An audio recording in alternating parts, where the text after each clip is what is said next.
हम्म, पता नहीं। हम्म,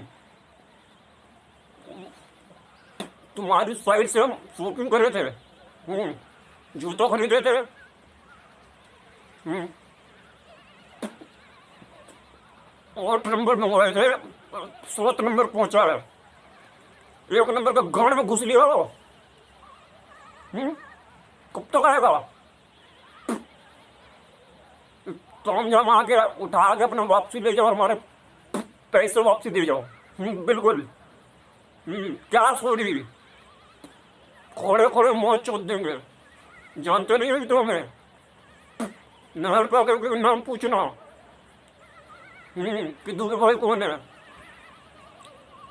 एक तो गलती कर रहे हो, ऊपर से कह रहे हो सर गाली क्यों दे रहे हो, रिकॉर्डिंग हो रही है। गांड में घुस देंगे तुम्हारी रिकॉर्डिंग। पैसा वापसी दे दो नहीं